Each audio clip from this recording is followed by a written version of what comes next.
Well-known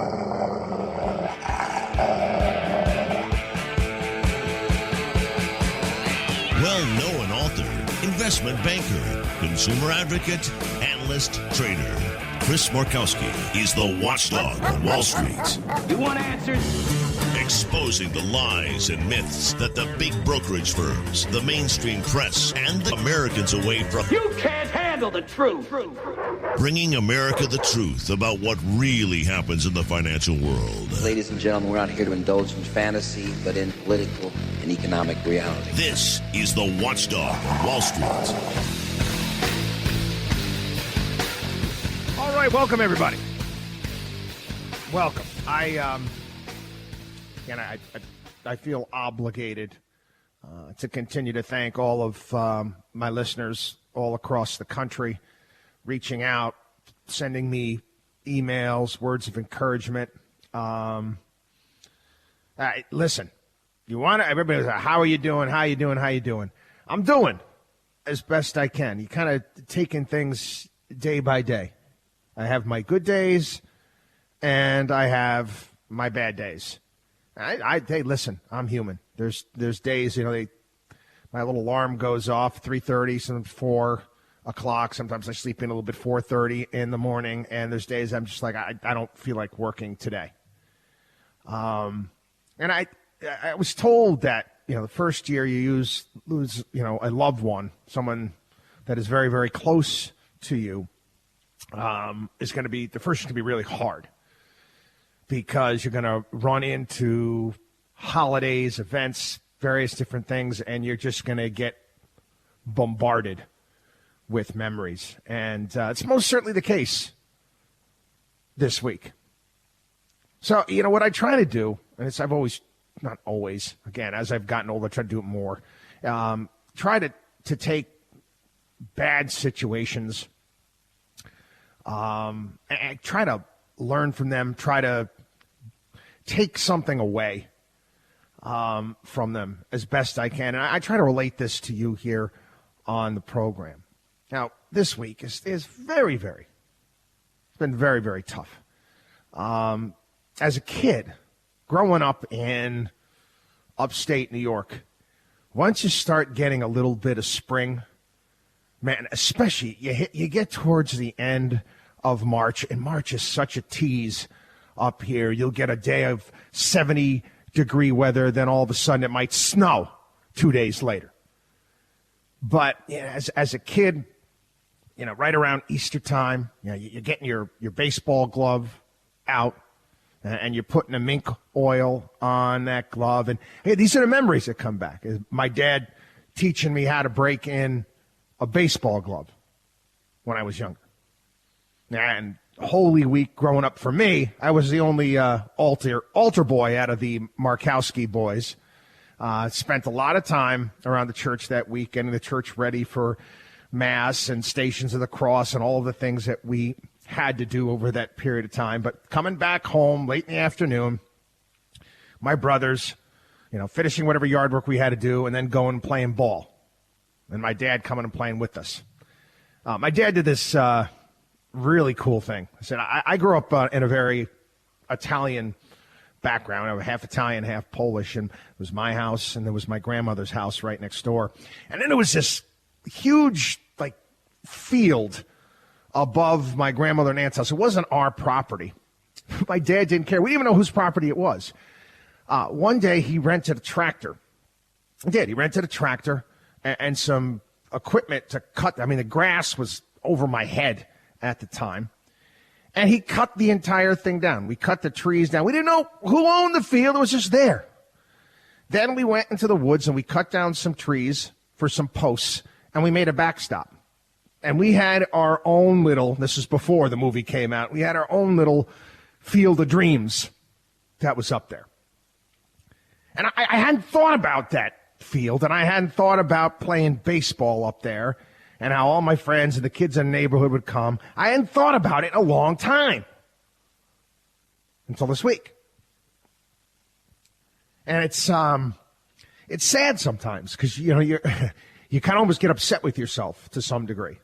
You almost get upset with yourself. You're like, geez, man, did I not appreciate this person, this man, as much as I should have? I did. It's just, I guess, your kind of life goes on. And it's kind of one story after another, and more memories flooding back into my head. It's coming into springtime. No more ice fishing. Ice is melted. Can't go ice fish anymore. And boy, oh boy, couldn't stand ice fishing. If that was one thing that my dad did and took us that I didn't really care for, it was ice fishing. And I remember my mom didn't like it either. She used to yell at my dad, "Hey, stupid Polak sport, you're taking those kids out on the ice." Blah, blah, blah. I didn't care for that.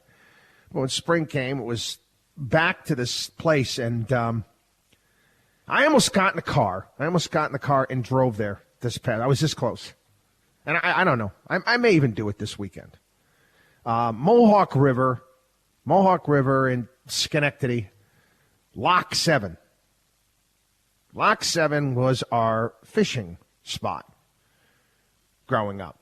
And my dad would go there, and he would try to catch, he would go big game hunting. They had these massive carp. And it was just catch and release everything. And he would make these cornmeal balls and put them on the hook to catch the carp. And we'd go all the way down to the end, and we would be happy. As happy could be with our night crawlers catching sunfish and perch and smallmouth bass, until the sun went down. So Watchdog and Wall. Why am I sharing with you all of this? I was thinking about it this past week too, because I'm getting hit with one memory after another memory after another memory, and I wrote a column myself. I can't even remember. Had to be about 17 years ago, 16, 17 years ago. In and around that point in time, my eldest son was just a toddler. And watching him play, I took him to the beach. And watching him play at the beach and building sandcastles and just, he had not a care in the world. Building up his sandcastle, and I'd come help him, and we do all these different things to it. And the sandcastle's not going to last. Again, the tide's going to come in. The sandcastle's going to be washed away. It didn't matter. It didn't matter to my son. It didn't matter to me. It was what we were doing. And again, I try to get this across to people. We try to get this across to people in regards to what we do. And I can't stress this enough. And I was vividly reminded of how important time is. Time, our most important,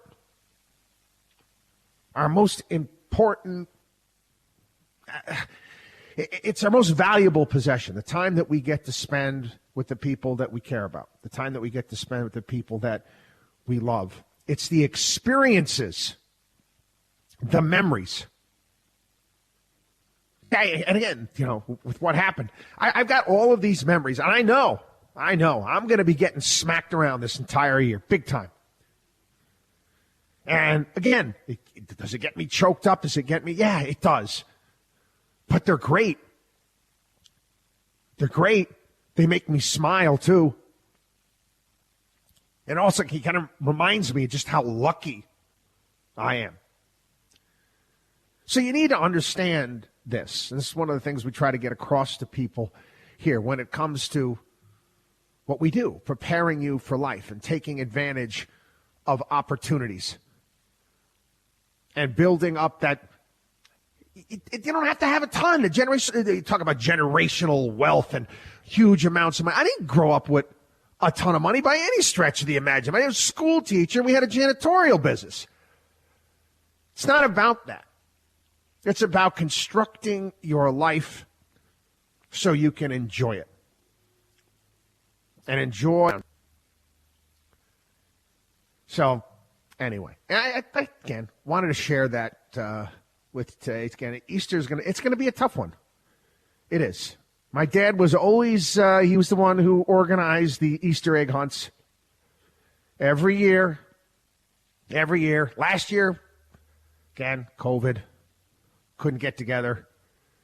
We were apart for that. But every year for the grandkids, our entire family get together. My dad would organize the Easter egg hunt. He would be walking around with the bunny ears on. He didn't care. Not a care in the world. Again, I'm not going to have that again from him, but at least I had it. Anyway, let's take a quick break right here. We got a lot of interesting stuff we're going to go over in the program today. I'm going to tie a lot of the major news stories from the infrastructure bill and taxes and a lot of stories as well that were quite big, but nobody wanted to talk about them. And that's what we're here for. WatchDogOnWallStreet.com is our website. I invite each and every one of you to take advantage of all the great things we have there on our site, in particular our personal CFO program. That's what we do. It's what we are. We help guide you, point you in the right direction so you can enjoy time. You can enjoy time with loved ones. You can do things. You can have experiences, all that good stuff. WatchdogOnWallStreet.com, our 24-hour-a-day help hotline, 800-471-5984. We'll be back.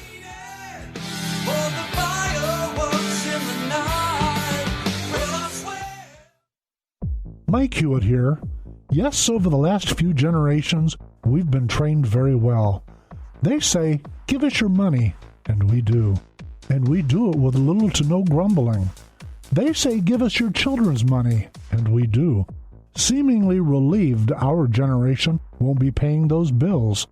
They say, give us control of your children's faith, education, and ideology. And we like the idea, having been caused to believe such an outrage is our right. All that while we take pride in our freedom, dusting off a Founding Fathers quote now and then just to keep ourselves convinced. Now they say, give us your guns. You've surrendered your children, your labor, and your liberty. Are you wondering what comes after you surrender your guns? Seriously. Visit theMikeHewittShow.com or find us on Facebook and tell us what you think.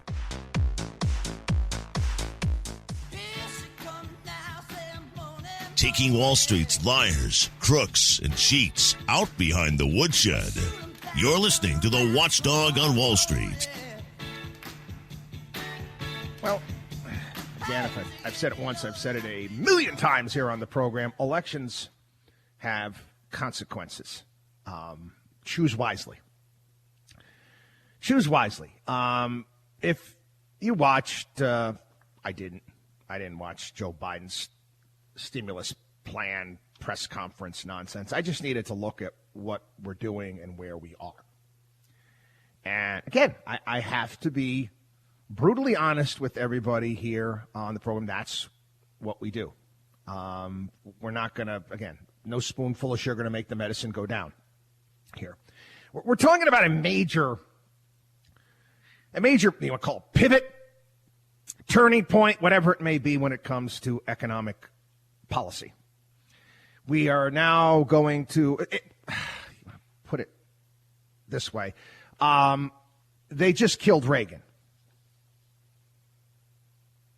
They're destroying the legacy of Reagan, where we are going to make government the primary force, the primary driver of growth here in this country. I was talking about this. And again, I was on a myriad of different issues, and we'll get into it later on the program, even societal type issues, cancel culture, other things. We like to criticize China, but we're not that different. Oh, I know. We're not imprisoning people, putting them in concentration camps. I get that. We're not doing that yet. But we're not that far off. I don't know if you heard about this. Joe Biden actually met with a bunch of presidential historians, Doris Goodwin, and there was several others there, and he was asking them question after question about FDR, LBJ. He wants to do what they did. That's right. Where Obama said he wants to fundamentally change the country. Obama wasn't able to do that. Yeah, he made some changes without a doubt. But Biden, I mean, again, put this into perspective. Take a look at the money that he's spending, the welfare state that he is building upon. Obama was small potatoes compared to this. And a lot of this and what we're being told is built on a lie. We're being told by people like Janet Yellen. I have no respect for Janet Yellen. I don't have respect for Jay Powell. I have no respect for Ben Bernanke. I don't have respect for Alan Greenspan. They're all full of crap. They never had a real job in their entire lives. They've never had to build a business, never signed the front of a check. I have no respect for them at all. They've never been right on anything. You had every single one of them. How is it that these are the smartest people out there we put for them, but they missed the financial crisis, but little old me with my radio show and my registered investment advisory, how is it that we knew? How is it that I knew that we were going to have a major stock market calamity due to the dot-coms, but Alan Greenspan, everything's going to be okay? Ben Bernanke, housing prices never gone down before. What?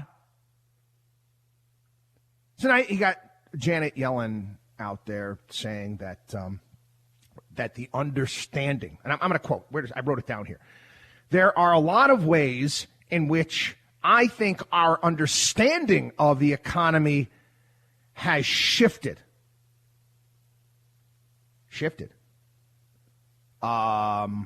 Right. She cited persistently low interest rates and low inflation, defying many conventional forecasts. She's a liar. She's a liar, is what she is. You know, I get, those little, neighborhood websites like Nextdoor and whatnot. I never post anything there, but I see them pop up, and people are like, anybody see their water bill? How come our water bill's going up? How come our electric bill's going up? How come this is going up? They just raised the prices of bridges and tolls and all that stuff in the New York area by 8%. No inflation. No inflation whatsoever, but the prices keep going up. I explained this past week on the podcast. When you're out in the ocean, okay, I'm very matter of fact when it comes to these things. You don't see me getting bent out of shape because I can't, okay? Panic doesn't serve anybody well. And if you've ever been to the ocean, so beware of a riptide. Riptides will kill you. The ocean goes straight out, and it pulls you out. And what happens is people drown is because they try to fight the tide. They try to fight the tide that's going out when what you have to do is go across it to get out of it. Don't try to swim against it. That's mission impossible. Michael Phelps couldn't do it, okay? You're going to die. You've got to swim out of it, not by going against it, by going across it. And yeah, you're going to get pulled farther out, but you've got to get out of that riptide. That's what we do. Okay, I see which way. We're in the riptide. How do we get out of this? Well, again, we're going to have to be nimble. We're going to have to adjust. That's the reality. China's state-driven capitalism is all the vogue. All that's vogue around the globe, and we're going to get into that a little bit further later on in the program. But the reality of the situation is that not what we are becoming. Is that not what we're becoming? Critics of big government projects always argue that, guess what? Bureaucrats, they can't do it. They screw things up. What we're having right now is no. The watchdog on Wall Street, axis of evil, big business, politicians, and the media are going to work hand in hand. Government is going to be the force, the power in this country, in the economy. Again, people, what does this mean? Okay, what does this mean? I've lived in countries where went to school in Europe for a period of time, was lucky enough to do that. Things change. Again, if you've been listening to this program for a while, I've talked about your kids and educating your kids in college and the importance of getting a skill. It's going to be much more difficult. It's going to be much more difficult to start a business, run a business. That's been happening for a long time anyway, but it's going to get that much more difficult. It's going to be a shift, without a doubt.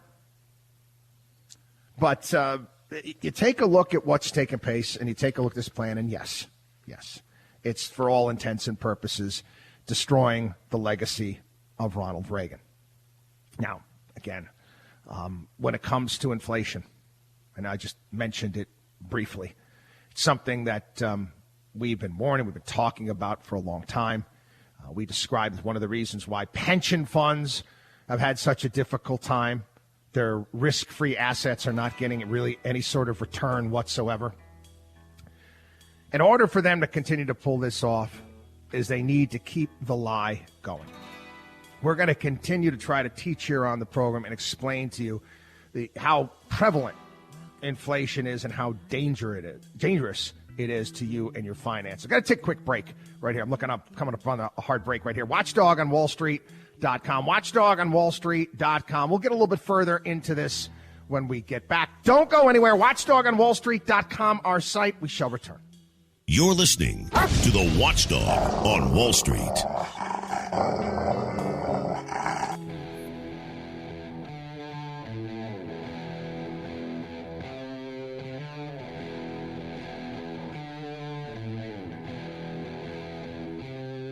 The only man who is taking on the Wall Street establishment.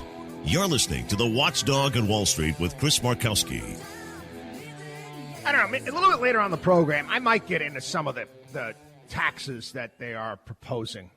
Capital gains, the step-up basis. We may get into some of the things that they are proposing. In particular, also got the corporate tax that is going up. But one tax that most people fail to realize, fail to see, is inflation. Inflation is a tax. It's a tax. The value of your money continues to drop. It's disappearing before your very eyes, and quickly. I actually was doing a little bit of homework this past week when it came to how they go about calculating inflation, the Bureau of Labor Statistics. Do you know that almost half the data that they gathered when it comes to inflation this past year, they didn't actually go out and do their homework due to COVID. They went online and tried to find the information. And then I looked into this a little bit further. They didn't even account for the rise in housing prices, for crying out loud.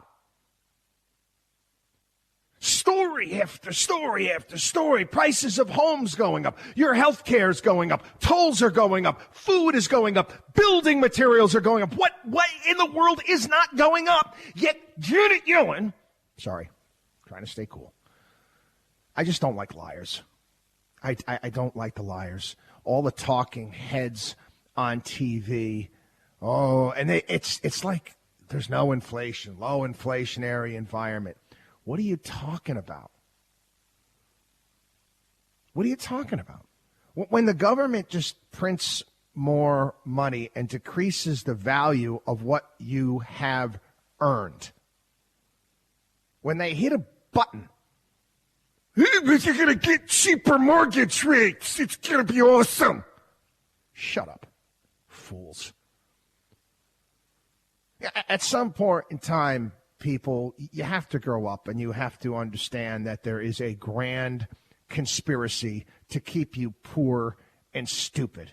Not my line. That was Donald Luskin in the 1990s. I loved it. The conspiracy to keep you poor and stupid. And I'm going to be a little bit harsh here, okay? And I can be. I understand that sometimes on the program. I can be very harsh. Sometimes people need a smack upside the head. Sometimes they need a Don Corleone smacking Johnny Fontaine in the face saying, you can act like a man. Most of the useful idiots out there. Hey, Biden's raising taxes on corporations. Really? Really? What do you think that's going to do to the price of your cup of coffee and the goods and services that you buy?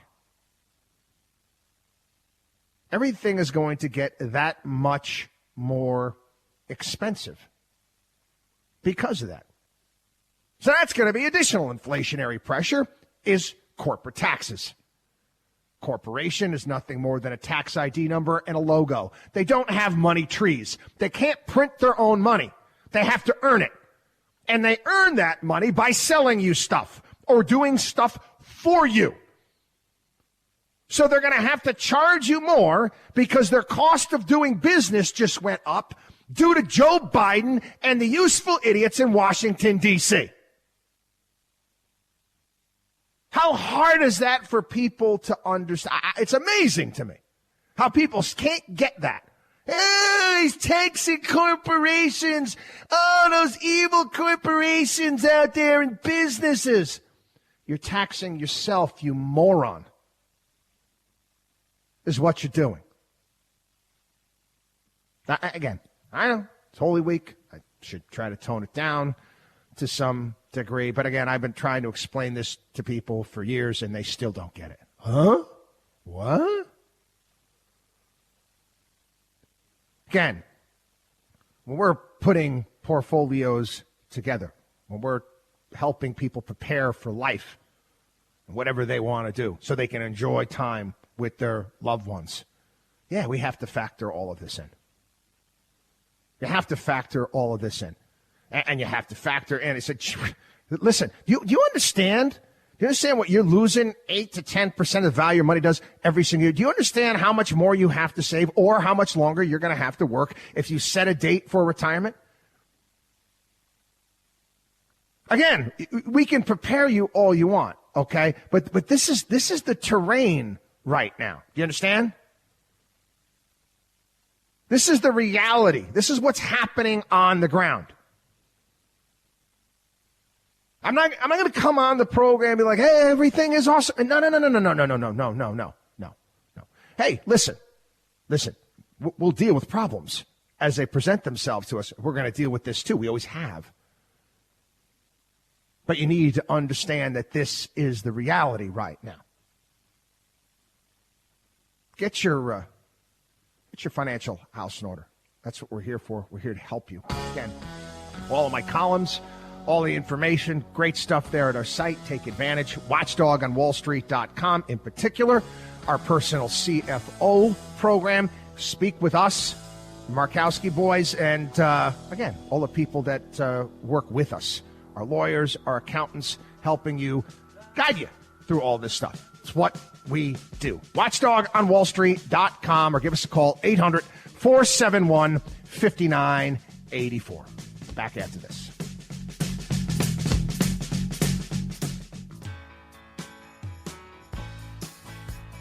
You should believe in math, not magic. You're listening to The Watchdog on Wall Street with Chris Markowski. Yeah, a little Fleetwood Mac for you here on the Watchdog on Wall Street show. You know, it's part of the conspiracy to keep people poor and stupid is they don't, mainstream media, they don't like talking about money or Wall Street, what takes place, how things work. They'd rather not. They'd rather keep up the lie. Call their sponsors. Call the big brokerage firms. Well, Morgan Stanley and J.P. Morgan, they ran a really nice commercial. There's two major stories that happened this past week, which, again, demonstrates just how bad these big banks, these big firms are.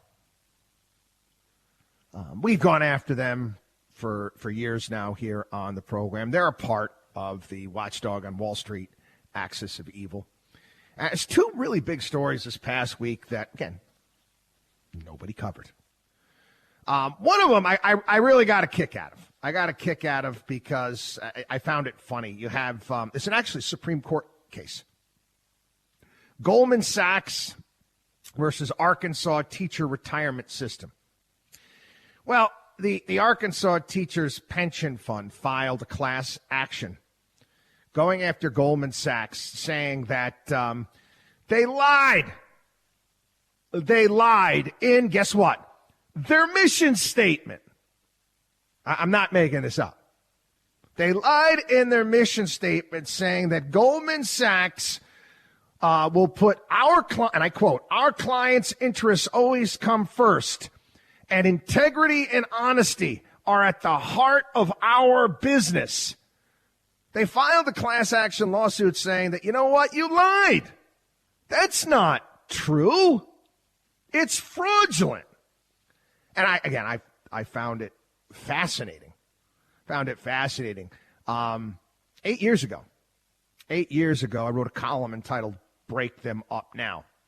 And in that column, I was making fun of all of the mission statements from the big banks. And I mentioned that very Goldman Sachs part of it. They also had no financial incentive or opportunity, regardless of the bottom line, justifies a departure from our values. And some of the other ones out there, you got J.P. Morgan Chase. Our integrity and reputation depend on our ability to do the right thing, even when it's not the easy thing. Merrill Lynch. The interests of our clients must come first. Morgan Stanley. The talent and passion of our people are critical to our success. Together we share a common set of values rooted in integrity and excellence. What a steaming pile of crap. They do not give a damn about you. Yeah, it was funny, this class action lawsuit against Goldman Sachs. Again, I'm like, you guys run a pension fund. You don't know any better? You don't know who these guys really are? You don't know what they're really all about? They don't give a damn about you. They don't. And they will sell you down the river in a second. We've been covering this for decades here. Get it through your head, people. Watchdog on WallStreet.com. Watchdog on WallStreet.com. Got another big story. Similar when we get back. Chris Markowski is the Watchdog on Wall Street.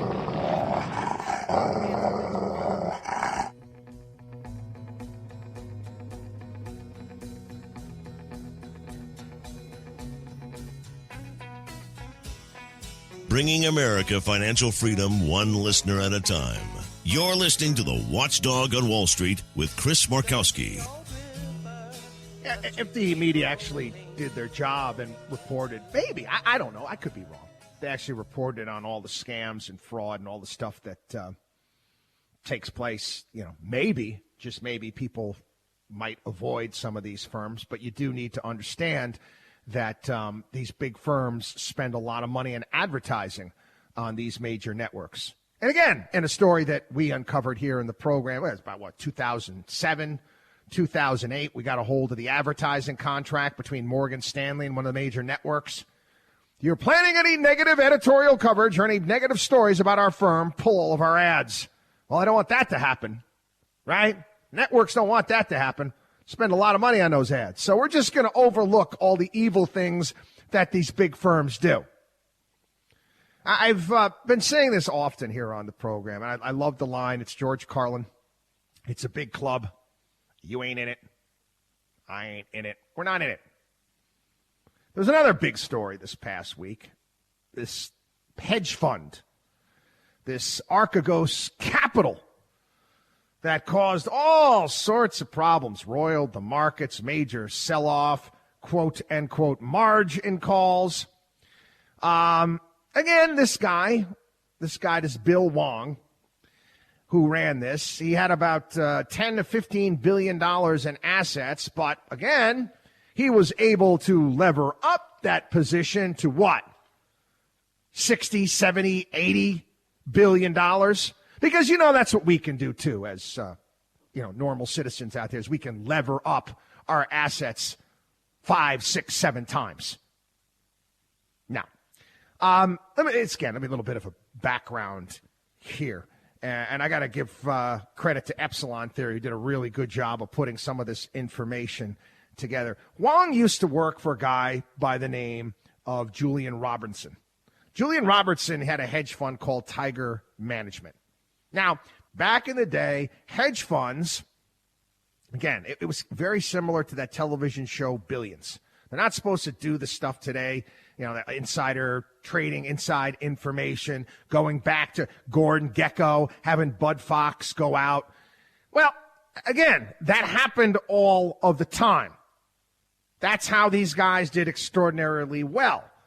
Now, they changed the rules with that. They came up with all sorts of computer programs to crack down on that insider trading. So what did some of these hedge fund guys do?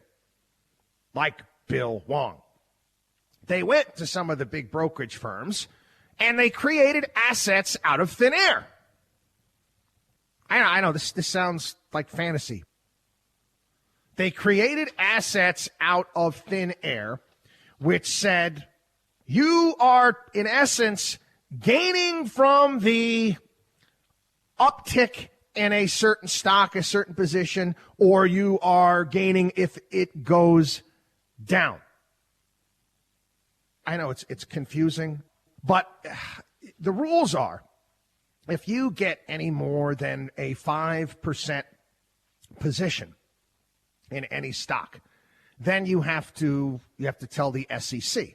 You can look all this stuff up. Now, what this allows for these hedge fund guys to, quote unquote, supposedly own the stock in these companies, but not own it. If that makes any sense. They stop owning or shorting stocks directly. They take these positions, it's called total return swaps. A total return swap is a contract with one of these brokerage firms where you agree to be on the opposite side of the economic outcome of a certain security. It's basically, you're just making a bet. So Goldman Sachs, you cut a contract with Goldman Sachs. Goldman Sachs will owe you money if a stock goes up or if the company pays a dividend. And you owe them money if it does the opposite without owning the stock. Now, why in the hell would you create something like this unless you're obviously trying to skirt various different regulatory rules? You wouldn't have any reason. But again, Wall Street doesn't care. Wall Street will sell you anything. Whatever's hot at that point in time, they will sell it, they will create it, they will put it together, they will do anything. Now, is any of this in the interests of the general public at large? No. Yet, all of these banks, of course, are too big to fail. You know the guy behind this hedge fund, Bill Wong? He was already convicted of insider trading. You know, it's funny. I talk about John Corzine, who's managing money now. All the Lehman Brother guys. The Lehman Brother guys, they're not far from where I live here on Long Island. You should see the mansions that they have. You think that they were hurting after they blew up their own company? No. People, we got a situation. I mean, again, when it comes to the markets, it's one of the reasons why we've seen the volatility in companies like GameStop and some of the other stuff. You've got players out there that are looking to corner certain aspects of the market. And oftentimes they're doing it because they're allowed to lever themselves up. And you can push a security in a certain direction. I only have to put up 15 cents on the dollar, and you know how the size of a float, you can push a stock in a certain direction. And if you can do this sometimes without anybody knowing it, because you're using these contracts, how is this good? How does this benefit society at large? It doesn't. And most people don't even know that it takes place. But again, I've been trying to explain to people for a long time, okay? You decide who you're doing business with, okay? You decide. You don't have to do business with these big banks. You don't do business with these big firms. They've proven time and time again that they don't care about you. Why? Why? Get the help that you need. Be taken care of, okay? Where your interests are going to come first before the shareholders and the Bill Wongs of the world. WatchdogOnWallStreet.com, WatchdogOnWallStreet.com. We'll be back. You're listening to the Watchdog on Wall Street.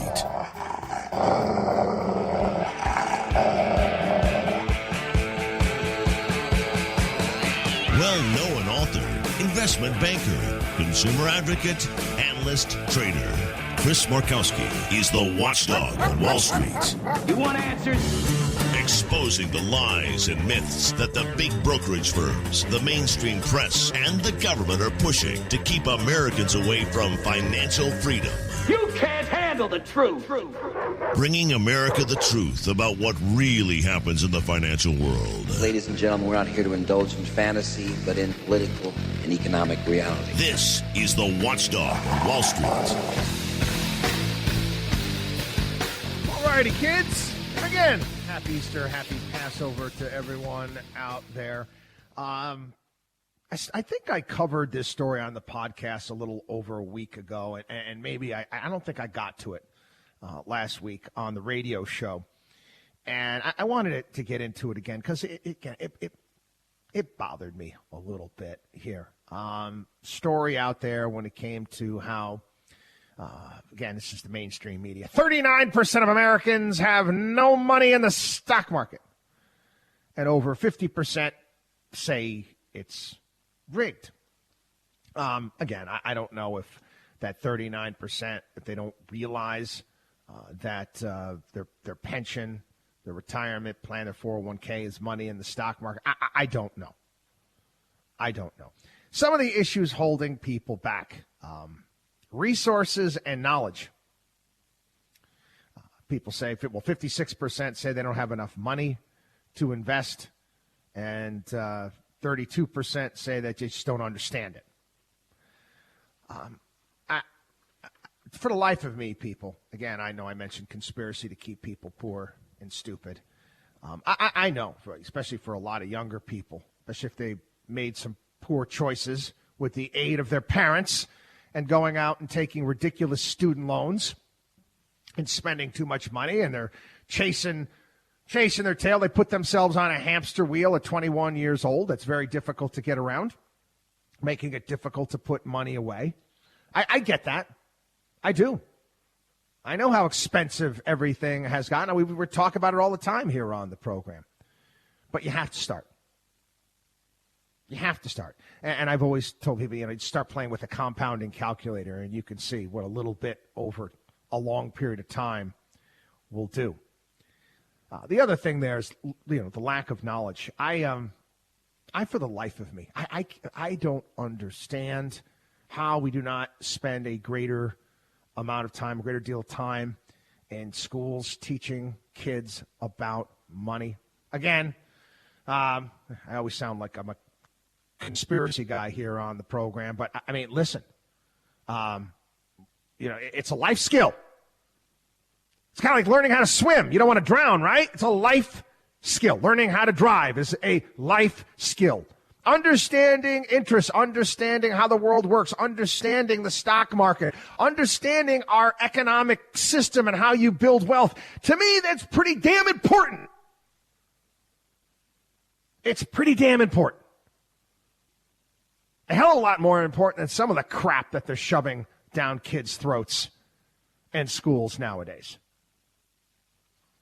But anyway, again, it leads to, again, if you don't understand how money works or don't have that type of knowledge, guess what? You can be taken advantage of by the powers that be, and people are all the time.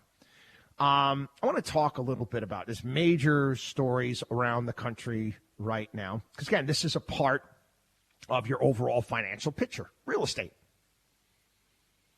Real estate. I find what's happening right now in real estate around the country. There's story after story. Here's some of the headlines here. U.S. home prices rise at fastest pace in 15 years. Home prices. That's not inflationary. story here. 76 all cash offers on one home.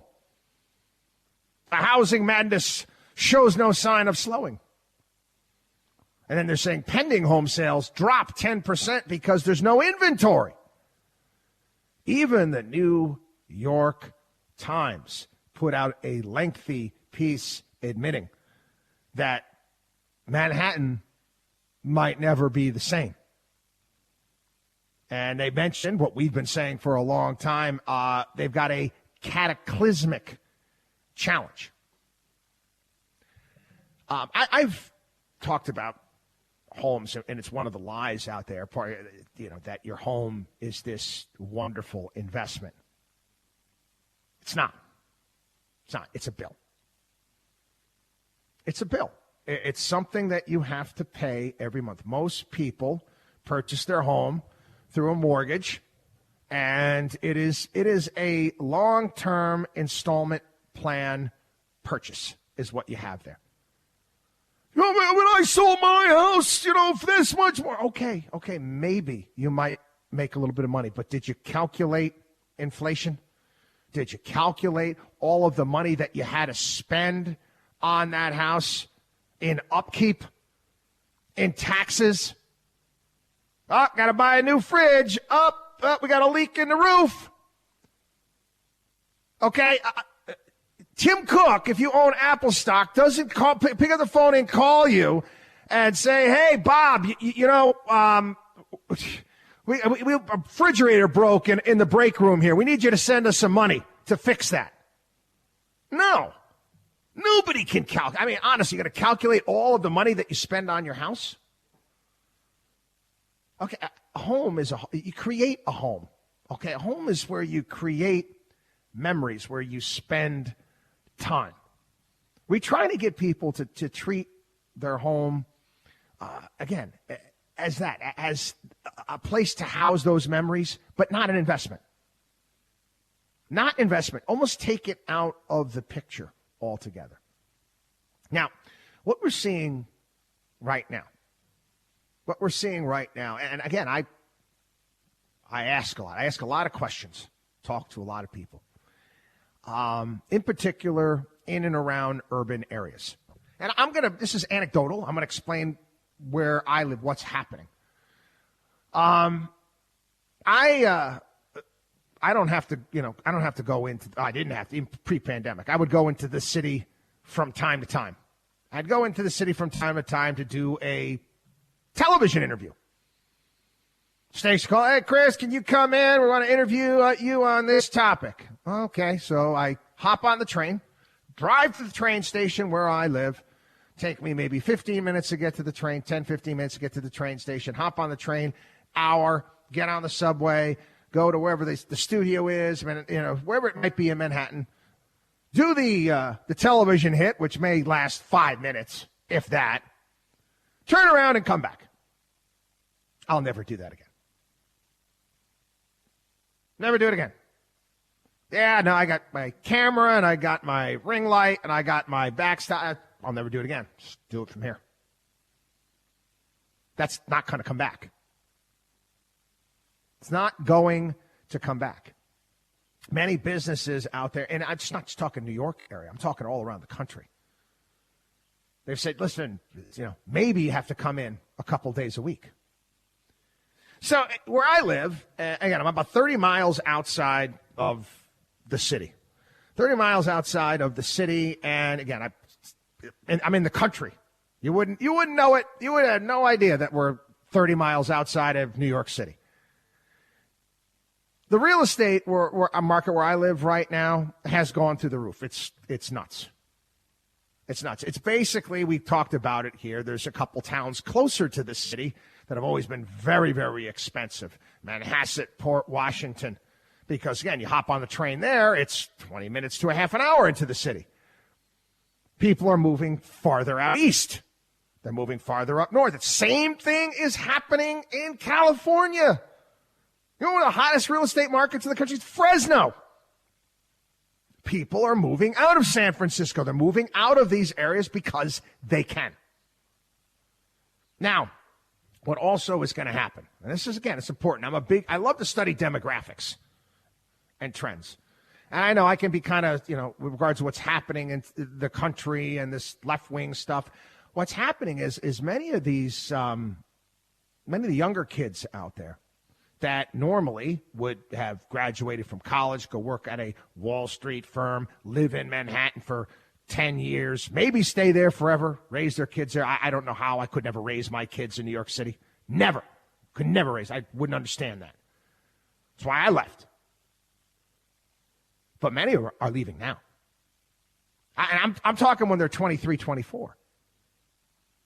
There's no reason to stay there. It's dead.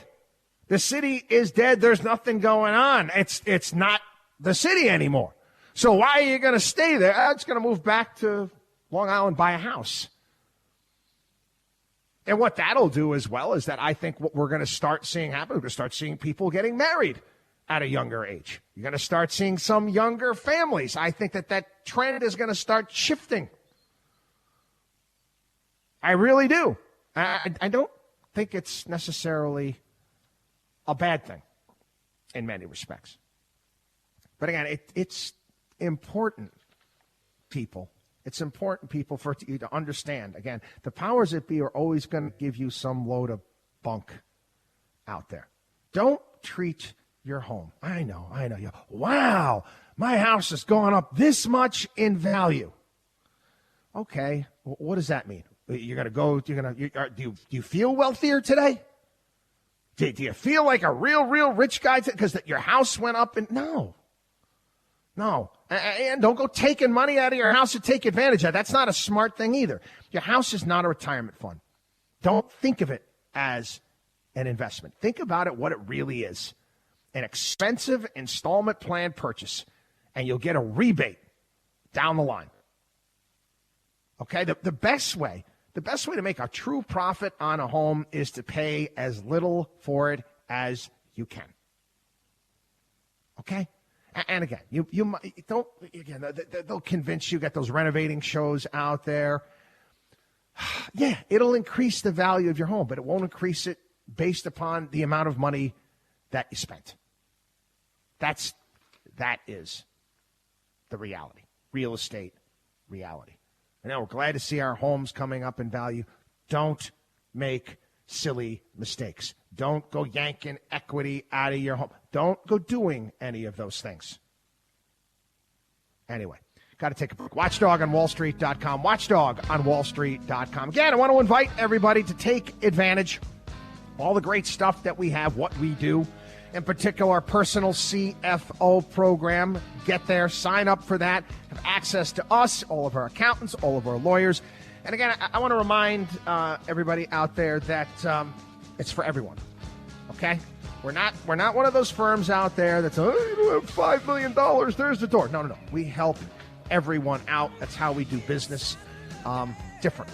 Do things differently. WatchDogOnWallStreet.com. WatchDogOnWallStreet.com. We'll be back.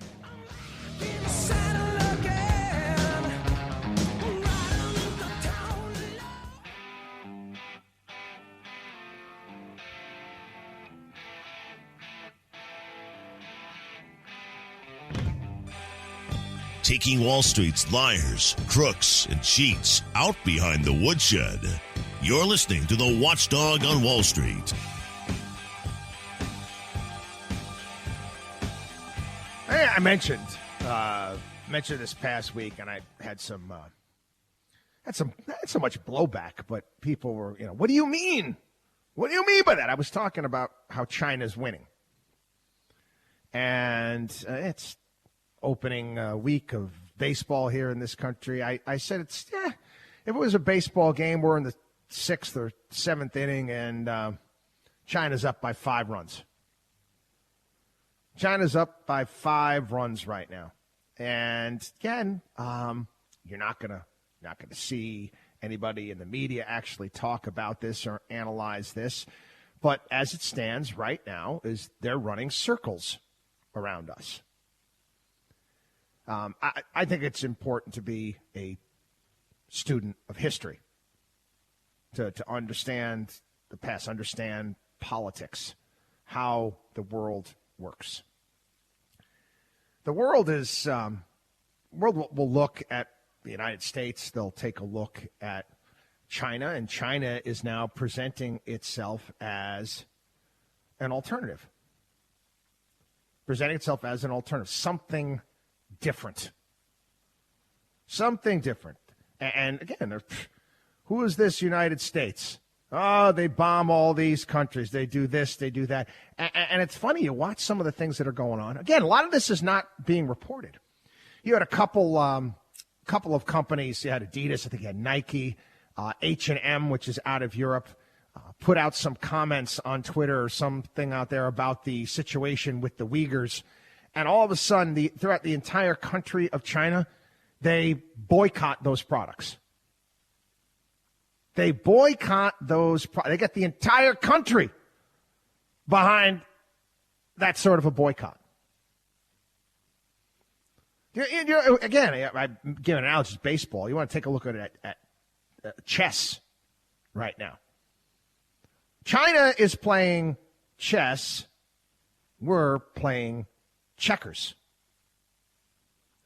This past week, again, major story.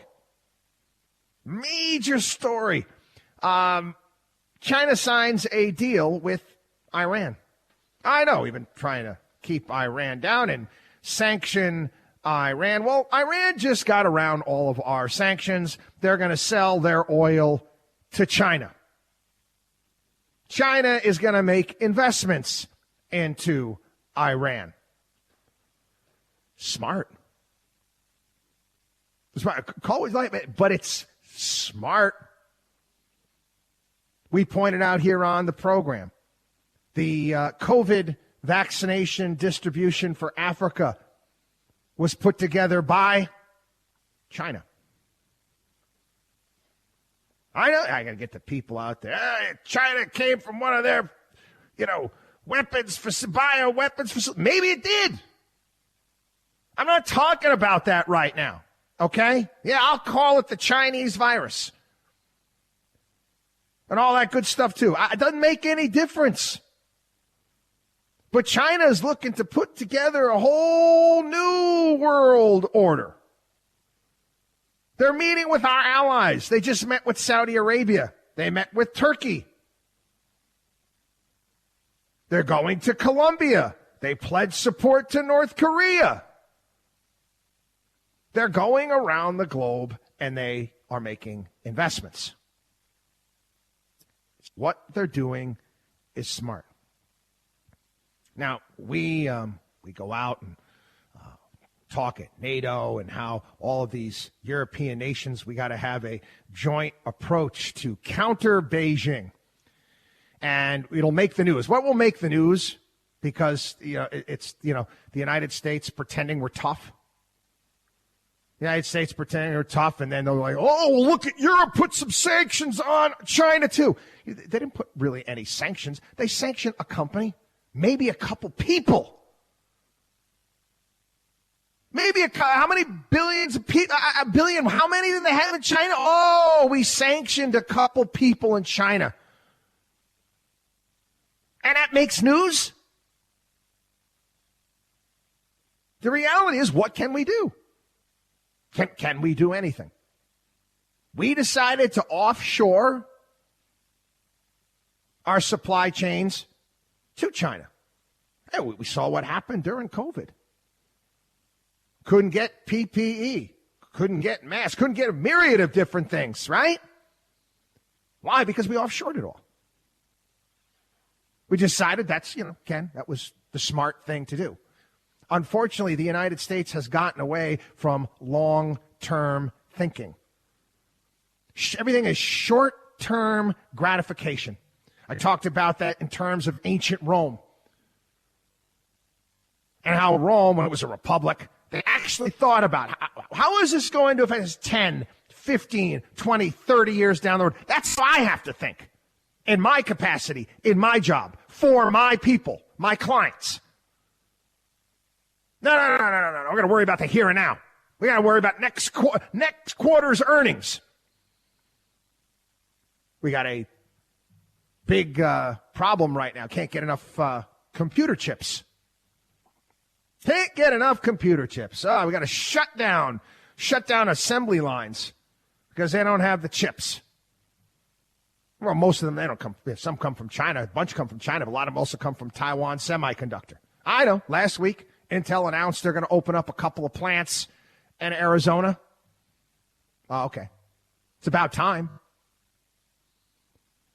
About time. We're doing it wrong. Okay? And again, how do we go about challenging this country and what they're trying to do? We got to be smarter. Okay?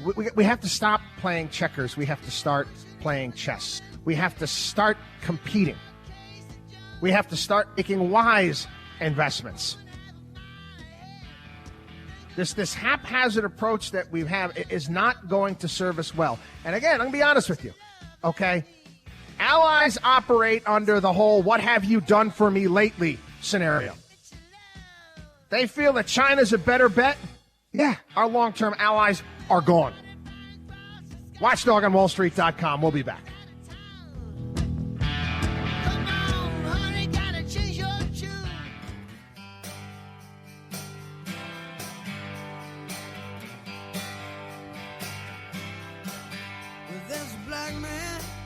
This is the Watchdog on Wall Street. Yeah. No, we don't. I'm sorry. If you're looking for some firm that's going to, we're going to make sure that we're investing in environmentally safe and socially conscious funds and companies that are doing the right thing. No, I don't look to do that because it's bull excrement is what it is. I get emails, I get pitched all the time. More and more now. Well, I guess it's happened over the years, depending on what's trendy or hot at that point in time. I know that the green investment funds and all that other crap was popular for a while. Now they kind of also made them socially conscious. Let me be honest with everybody right here, okay? It's all a lie, okay? You know, I wrote about this in the past, talking about how all the big brokerage firms can get out of, well, you pay their way out of jail. White-collar crime, you pay your way out of it. You pay an indulgence. You pay your fine, and you walk away, which, again, was a god-awful medieval Catholic practice where you would pay your way out of purgatory by giving your money to the church. Well, anyway, you can pay your way out of carbon sin if you just buy carbon credits. So you could be the dirtiest company, dirty. You could be like General Electric back in the day, dumping the PCBs into the Hudson River. Yeah, you could take off all your catalytic converter. You could be the dirtiest company out there, but you can be a green company if you go out and you buy carbon credits. Do you understand? It's a whole world of bunk. We look at companies based upon the fundamentals. And I'm being straightforward and honest with you. If you think I give a damn about the makeup of the board of directors of a company, how many LGBTQs they have on that board, do you think I give a darn? I don't. But it's right. We don't care what goes on, what you do in your bedroom. I don't care what color you are. I don't care who you worship. I don't care. Are you competent? Can you do the job? Are you a person of integrity and character? That's it. That's it. I don't care. I don't care.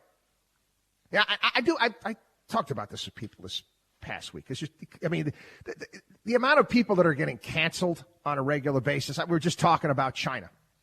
We have the nerve, honestly. We have the nerve. Oh, yes, America. Oh, yes, home of the land of the free, home of the brave. Free.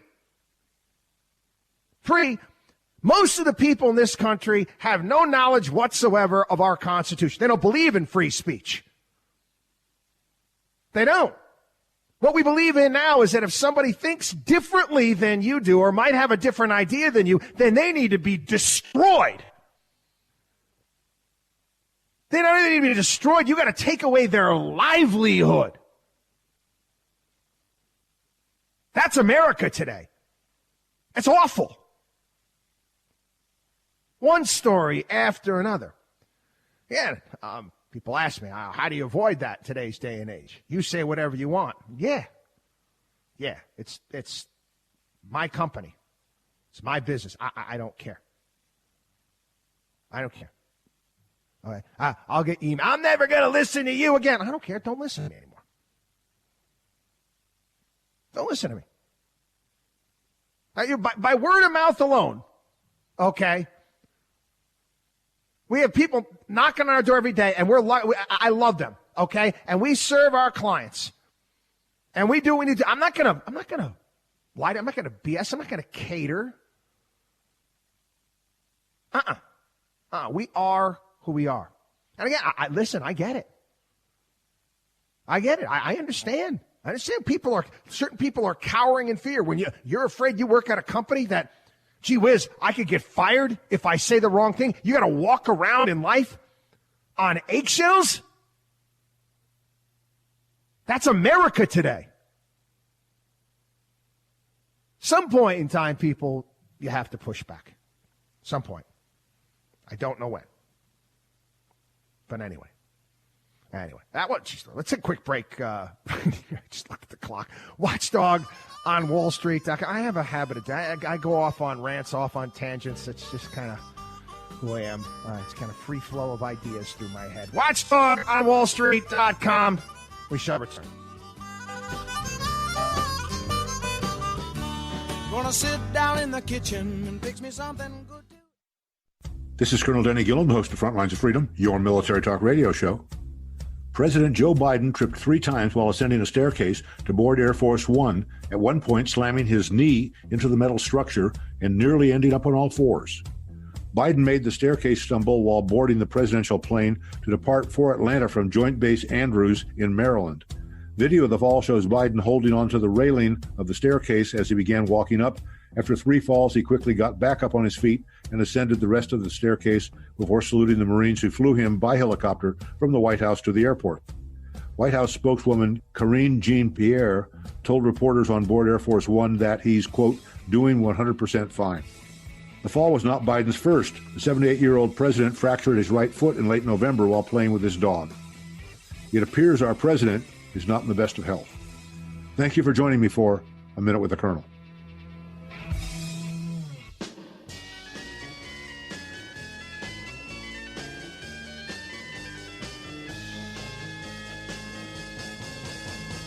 The only man who is taking on the Wall Street establishment. You're listening to The Watchdog on Wall Street with Chris Markowski. I know I touched on this last week on the show, another big brokerage firm.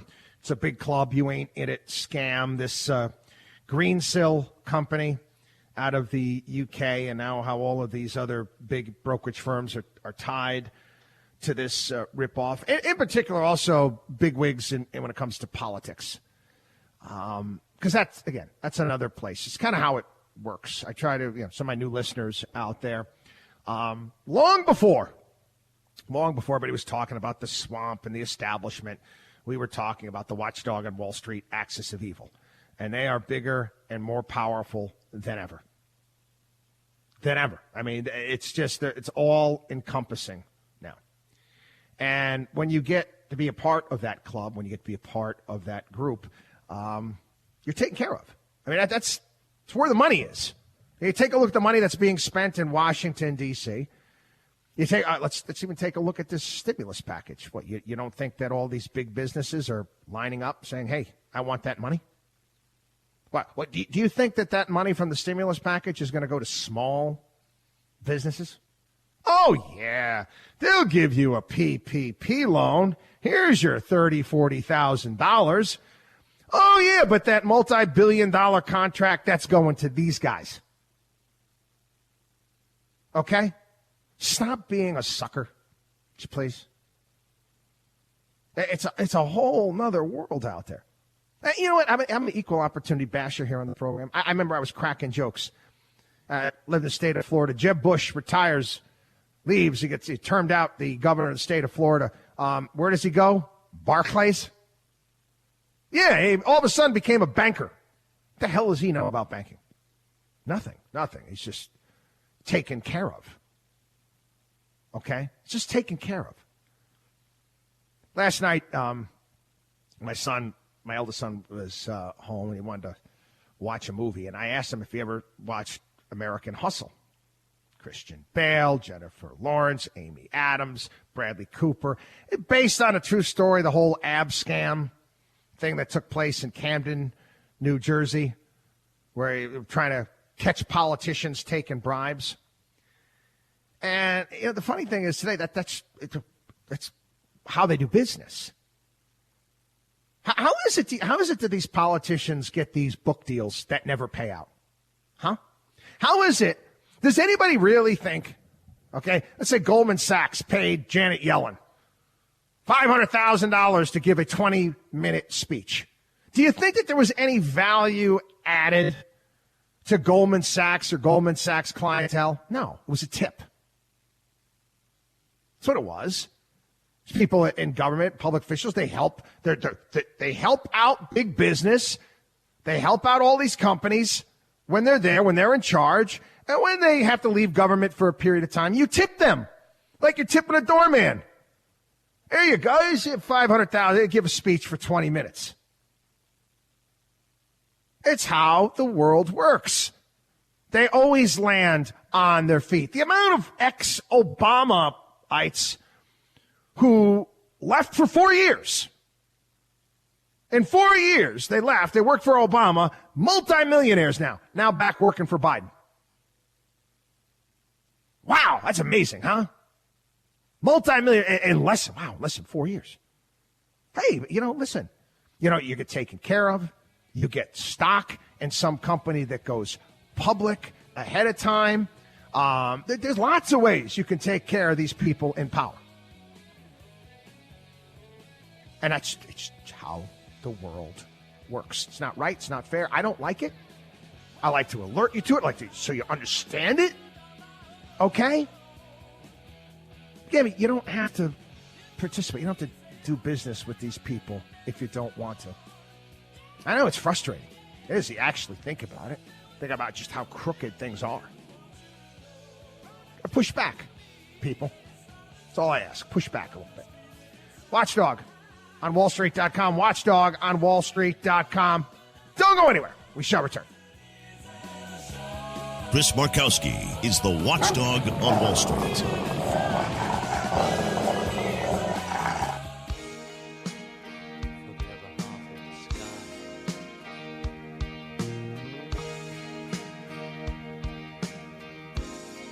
You should believe in math, not magic. You're listening to the Watchdog on Wall Street with Chris Markowski.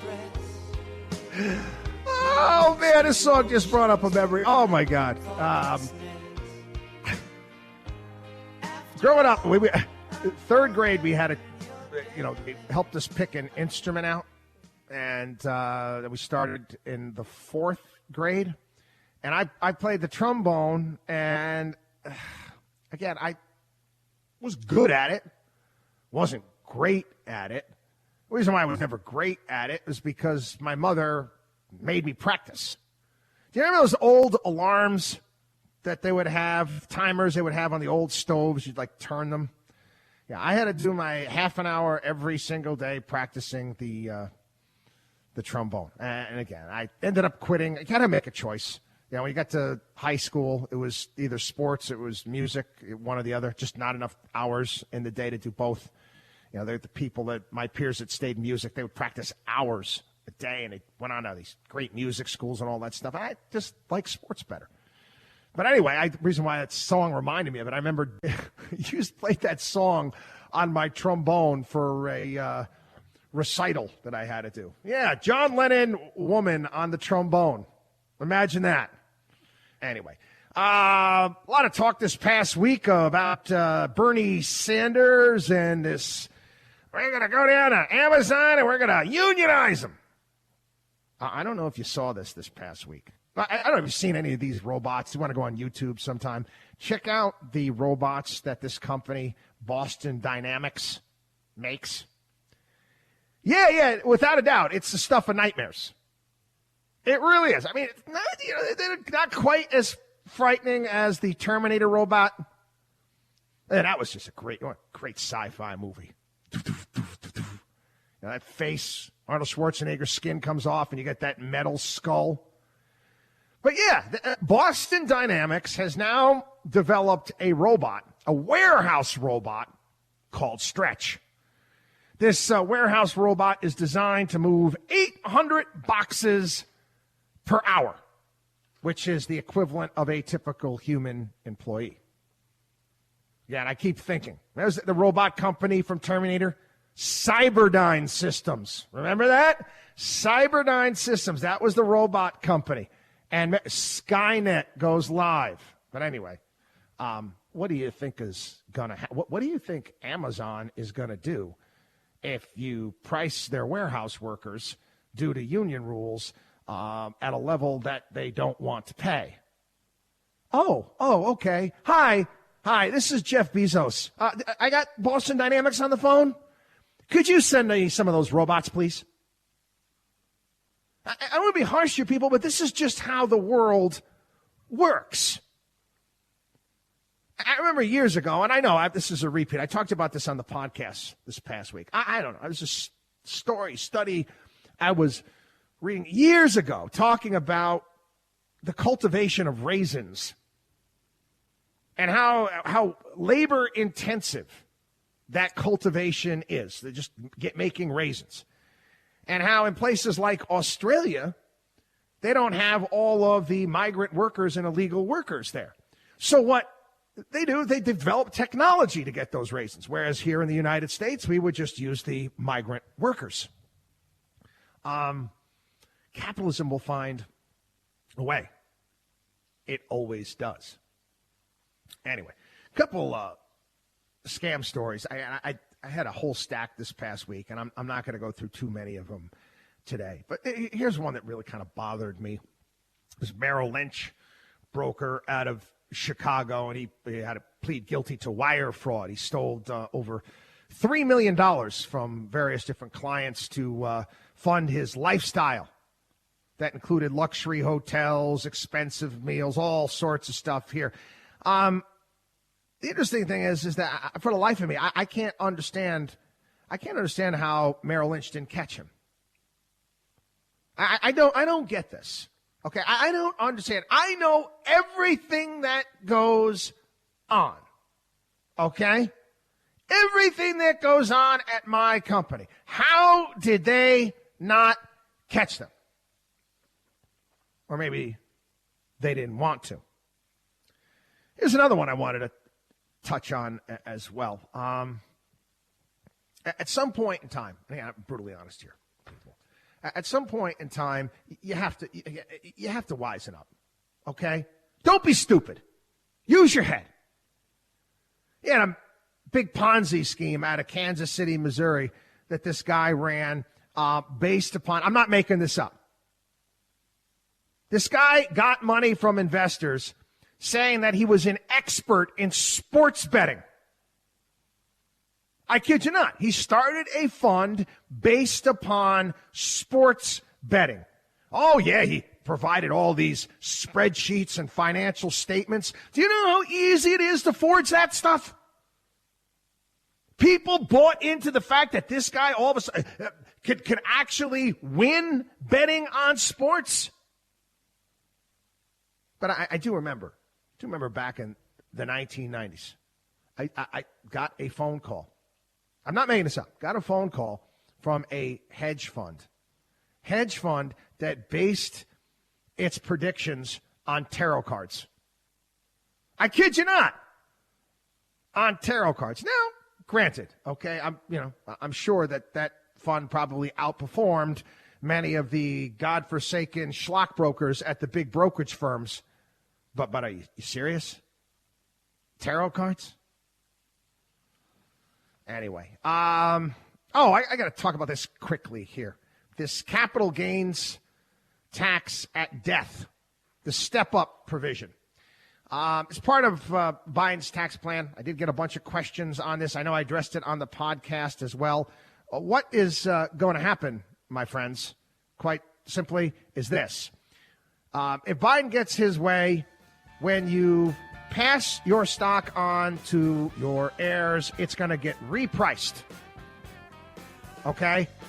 Well, it gets repriced now. It's no longer going to get repriced. It's going to go back to what you bought it from. They're going to put $1 million exemption in there, supposedly. There's a lot of tax changes that are going to take place, so it's kind of a moving thing right now. Again, my suggestion, get to our personal CFO program. Every situation is unique and different, and we'll help you out with that. WatchdogOnWallStreet.com. We'll be back. You're listening to the Watchdog on Wall Street.